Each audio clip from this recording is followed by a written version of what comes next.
இங்க எல்லாரும் எப்படி இருக்கீங்க? ஃபர்ஸ்ட் இன்னைக்கு நம்ம என்ன எடுக்க போறோம்னா ரெட் வாட்டர் ஆப்பிள்ங்க. ஒரு 4, 5 தான் இருக்கு. மத்ததெல்லாம் பிஞ்சியா இருக்கு. இன்னும் கலர் கூட வந்து அந்த அளவுக்கு ரெட்டிஷா மாறல. லைட் கலரா இருக்கு. அது கொஞ்சம் பெருசா இருக்கு. அதுக்கப்புறம் பறிக்காம இருந்தது இந்த மழை வந்து விட்டு விட்டு வரதுனால அது அப்படியே கீழே விழுந்துடுதுங்க. அது ஸ்ட்ராங்கா இல்லாம அப்படியே கீழே விழுந்துடுது. அதுக்கப்புறம் அணிலும் வந்து கடிச்சு பாழாக்கிடுது. அதனால சரி அதையும் ஒரு 4 இருக்கு. அதையும் பறிச்சிடலாம் அப்படின்ட்டு. நெக்ஸ்ட் வந்து பாத்தீங்கன்னா ஸ்டார் வாட்டர் ஆப்பிள்ங்க. அது கொஞ்சம் பிஞ்சியா இருக்கு. ஒரு 4, 5 மட்டும் கொஞ்சம் பழமா இருக்கு.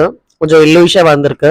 அதையும் எடுத்துடலான்னு எடுத்துடுறேன். இல்லைன்னா அது அணில் மொத்தமா கடிச்சு பாதி சாப்பிட்டு பாதி கீழே போட்டுடுதுங்க.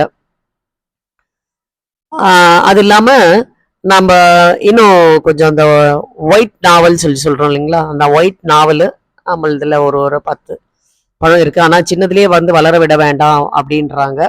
ஸோ இருந்தாலும் சரி அது வரைக்கும் கொஞ்சம் எடுத்துக்கலாம் அப்படின்னு சொல்லிட்டு பாருங்க. எவ்வளவு தட்டு நிறைஞ்சு இருக்கு. அத பார்க்கும்போது அவ்வளோ சந்தோஷமா இருக்கு. இந்த வளர்றதுக்கு வந்து நாள் நெறைய எடுக்குதுங்க. ஆனா அது வளர்ந்து வந்ததுக்கு அப்புறம் நம்ம தோட்டத்துல இருந்து நம்மளே அந்த பழத்தை எடுத்து சாப்பிடும்போது இருக்கிற சுகமே ஒரு தனி சுகங்க. டேஸ்ட்டும் அந்த அளவுக்கு இருக்குங்க. ரொம்ப நல்ல டேஸ்ட்டுங்க. அந்த வாட்டர் ஆப்பிள் எல்லாம். அது மாரி ரெட் ஆப்பிள்லயும் இருக்கு பாருங்க. ரெட் வாட்டர் ஆப்பிள் அதுவும் ரொம்ப நல்லா இருக்கு. ஆனா இந்த ஸ்டார் வாட்டர் ஆப்பிள்ல இருக்கிற அந்த இனிப்பு இதுல இல்ல.